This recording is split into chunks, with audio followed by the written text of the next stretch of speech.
بسم اللہ الرحمن الرحیم۔ ملفوظات حضرت مسیح موعود 27 دسمبر 1906 مسجد اقصی قادیان دارالمان۔ فرمایا عام طور پر سب جانتے ہیں کہ جب مثلاً کوئی بیماری درجہ کمال تک پہنچ جاوے اور وہ ایسے ہی عالمگیر ہو جاوے کہ ہر طرف موت ہی موت نظر آنے لگے تو عادت اللہ یہی ہے کہ اس وقت کوئی نہ کوئی علاج اس کا نکل آتا ہے، اور گورنمنٹ کو بھی اس کے انسداد اور علاج کی طرف خاص توجہ ہونے لگتی ہے۔ وہ دیکھتی ہے کہ یہ اندھیر ہوا کہ موت ہی موت ہونے لگی۔ اسی طرح پر روحانی نظام ہے۔ جب کسی ملک اور قوم کی حالت بگڑ جاتی ہے اور وہ انسانیت کے جامے سے نکل کر وحشیانہ حالت میں آ جاتی ہے اور ہر قسم کی بدیوں اور بدکاریوں میں مبتلا ہو جاتی ہے، اللہ تعالیٰ اس کی اصلاح کا کوئی سامان پیدا کر دیتا ہے۔ یہ بالکل صحیح بات ہے۔ بس جب عرب کی حالت ایسی خراب ہو گئی تو ضروری تھا کہ اس کی اصلاح کے لیے اللہ تعالیٰ کسی کامل انسان کو بھیجتا۔ چنانچہ حضرت صلی اللہ علیہ وسلم کو اللہ تعالیٰ نے مبعوث فرمایا۔ جیسے وقت میں آئے کہ دنیا آپ کی اصلاح کے لیے پکار رہی تھی، یہ خدا تعالیٰ کے رحم کا تقاضا تھا، اور مسلمانوں کے لیے یہ فخر اور ناز کا مقام ہے کہ آپ کے بعثت کے وقت زمانے کی حالت آپ کی سچائی کی ایک روشن دلیل ہے۔ پھر اس کے بعد آپ نے جو اصلاح کی وہ بھی آپ کی حقانیت کی دلیل ہے، کیونکہ جب ایک طبیب بیماروں میں آوے اور مختلف قسم کے مریض موجود ہوں، کوئی طاعون میں مبتلا ہو، کوئی دقسل کا شکار، اور کوئی ذات الریہ اور ذات الجنب وغیرہ ہیں، اور پھر وہ طبیب اپنے علاجوں سے اکثروں کو اچھا کر دے تو اس کے حاضر کو ڈاکٹر ماننے میں کیا شبہ ہو سکتا ہے؟ بلا تکلف ماننا پڑے گا کہ وہ کامل طبیب ہے۔ لیکن جب کہ وہ سبھی کو اچھا کر دے اور جو دعویٰ کرے اس کو پورا کر دکھائے، اور ایسا کہ اس کے نظیر ہی نہ مل سکے، تو پھر اس کے کمال میں کوئی شک ہی نہیں ہو سکتا۔ اسے راست باز اور اپنے فن میں یکتا ماننا پڑے گا۔ یہی حال حضرت صلی اللہ علیہ وسلم کا ہے کہ ویسے وقت آئے کہ ضرورت پکار رہی تھی، اور پھر اپنی تاثیرات سے ان تمام روحانی مریضوں کو جو اس پڑے ہوئے تھے اچھا کر دیا۔ میں دیکھتا ہوں اور دعوے سے کہتا ہوں کہ دو دلیلیں حضرت صلی اللہ علیہ وسلم کی سچائی کی ایسی جمع ہوئی ہیں کہ نہ حضرت موسیٰ کو ملی اور نہ حضرت عیسیٰ کو علیہ السلام۔ سب جانتے ہیں کہ حضرت عیسیٰ علیہ السلام تو ایسی قوم میں آئے جو تورات پڑھتے تھے اور فقیہوں وریثیوں کے تابع تھے۔ یہ سچ ہے کہ ان میں غافل دنیا دار بھی تھے، لیکن پھر بھی تورات پڑھی جاتی تھی، بیت المقدس قبلہ موجود تھا۔ لیکن حضرت صلی اللہ علیہ وسلم جس قوم میں آئے وہ تو کسی بات کے بھی قائل نہ تھے، نہ ان میں کوئی شریعت تھی اور نہ وہ کسی کتاب کے قائل اور پابند، بلکہ اکثر تو خدا تعالیٰ کے بھی قائل نہ تھے۔ وہ کہتے تھے ما یہ الا حیاتنا الدنیا نموت و نحیا وما یہلکنا الا الدہر، الجاثیہ آیت 25۔ وہ جو کچھ سمجھتے تھے اسی دنیا کو سمجھتے تھے کہ آگے جا کر کسی نے کیا دیکھا ہے، یہ دنیا ہی دنیا ہے۔ اس آیت میں دیر کا لفظ اس لیے بیان کیا ہے تاکہ ظاہر کیا جاوے کہ وہ دیریہ تھے۔ اور میں یہ بھی جانتا ہوں کہ اس وقت عرب میں قریباً تمام بیہودہ اور باطل مذہب جمع ہوئے تھے۔ وہ گویا ایک چھوٹا سا نقشہ تھا جو گندے اور افراط تفرید کے طریق تھے، وہ عملی طور پر اس میں دکھائے گئے تھے۔ جیسے کسی ملک کا نقشہ ہو، اس میں سب مقام موٹے موٹے دکھائے جاتے ہیں، اسی طرح وہاں کی حالت تھی۔ یہ کیسی بڑی روشن دلیل آپ کی سچائی کی ہے کہ ایسی قوم اور ایسے ملک میں اللہ تعالیٰ نے آپ کو مبعوث فرمایا جو انسانیت کے دائرے سے نکل چکا تھا۔ میں بڑے زور سے کہتا ہوں کہ خواہ کیسے ہی پکا دشمن ہو، اور خواہ وہ عیسائی ہو یا آریہ، جب وہ ان حالات کو دیکھے گا جو حضرت صلی اللہ علیہ وسلم سے پہلے عرب کے تھے، اور پھر اس تبدیلی پر نظر کرے گا جو آپ کی تعلیم اور تاثیر سے پیدا ہوئی، تو اسے بے اختیار آپ کی حقانیت کی شہادت دینی پڑے گی۔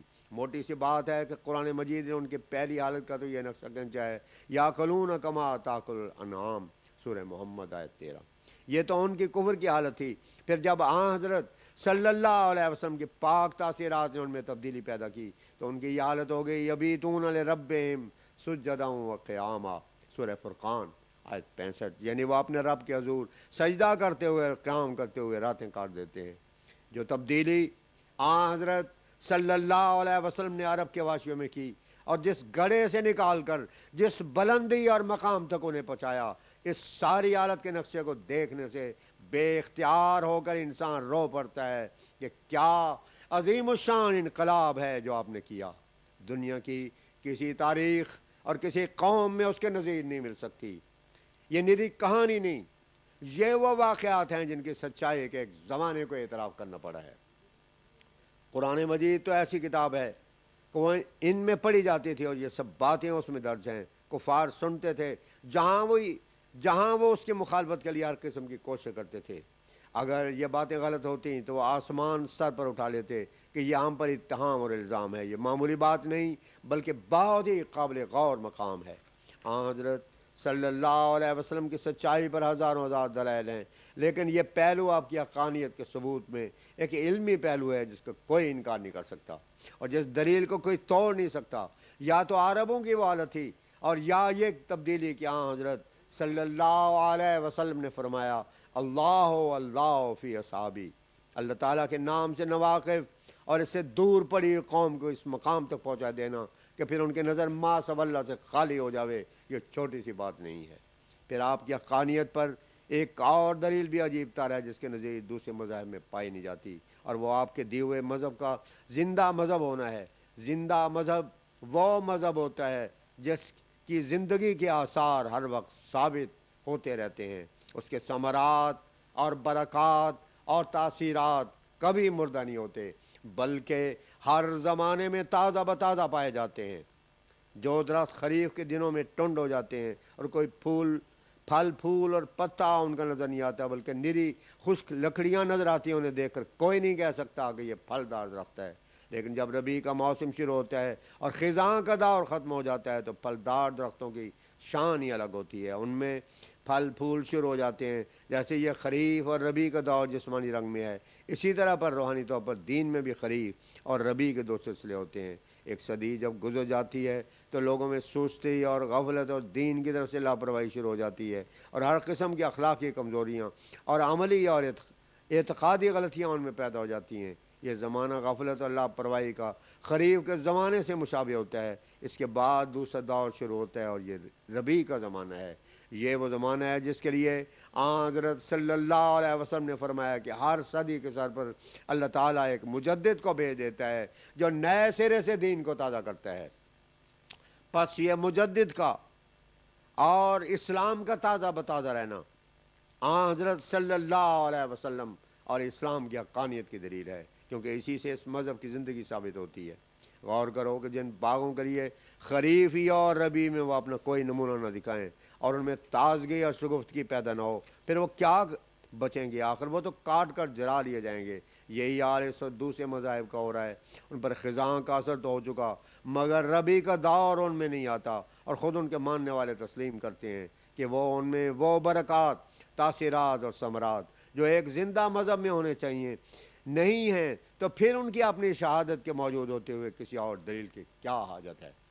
ہندوؤں اور عیسائیوں کے مذہب پر تو خزاں کا تصرف اور دخل ہو چکا، ان میں کوئی تاثیرات اور نشانات نہیں ہیں. میں علانیہ کہتا ہوں کہ ان میں زندہ مذہب کی برکات نہیں ہیں. اگر میں جھوٹ کہتا ہوں تو میں ہر سزا کے لیے جو وہ میرے لیے تجویز کرے تیار ہوں، لیکن سچ یہی ہے کہ وہ روحانیت سے خالی ہیں اور بالکل مر چکے ہیں. ان میں زندگی کے آثار بالکل نہیں.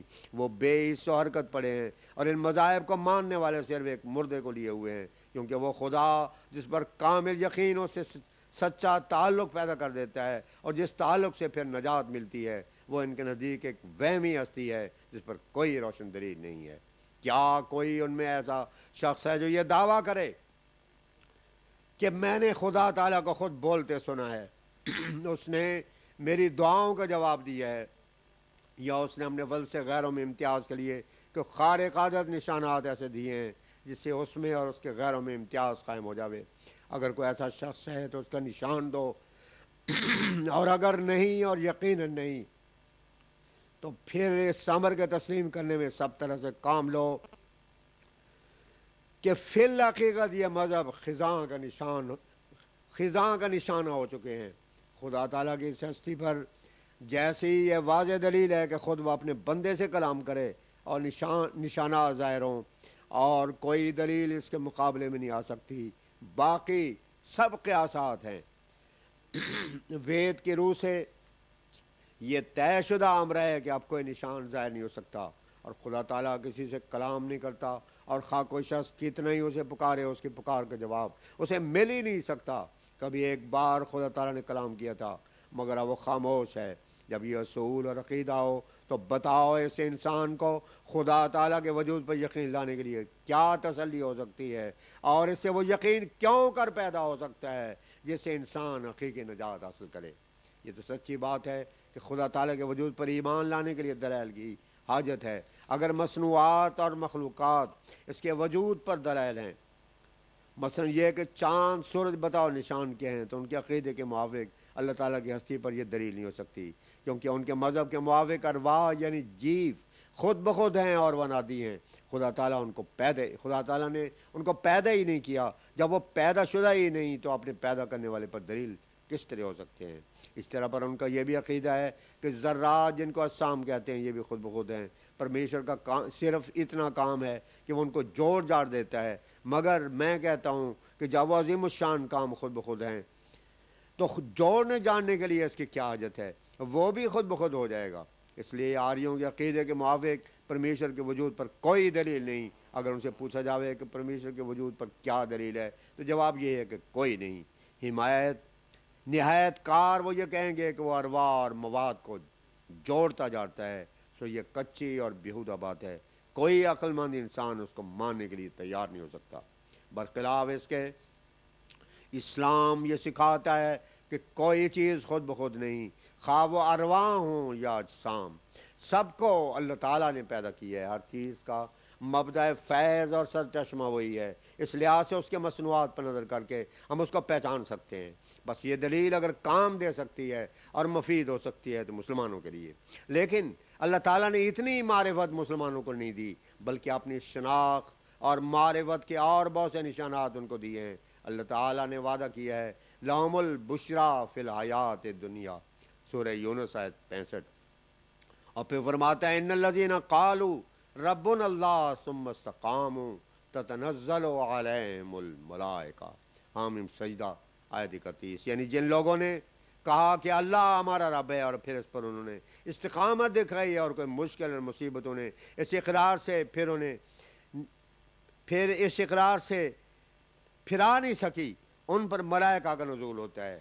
یہ بڑا بھاری طریق ہے خدا کو پہچاننے کا۔ اس سے وہ یقین پیدا ہوتا ہے جو انسان کو نجات کا وارث بنا دیتا ہے، کیونکہ جب اللہ تعالیٰ کے وجود پر کامل یقین پیدا ہو جاوے تو انسان کی زندگی میں ایک معجز نما تبدیلی ہوتی ہے۔ وہ گناہ آلود زندگی سے نکل آتا ہے اور پاکیزگی اور طہارت کا جامہ پہن لیتا ہے، اور یہی نجات ہے جو اس کو گناہ سے بچا لیتی ہے۔ اس کے ثمرات اور برکات خدا تعالیٰ پر کامل یقین اور توکل پیدا ہونے لگتے ہیں، اور معجزات اور مشاہدہ کرائے جاتے ہیں۔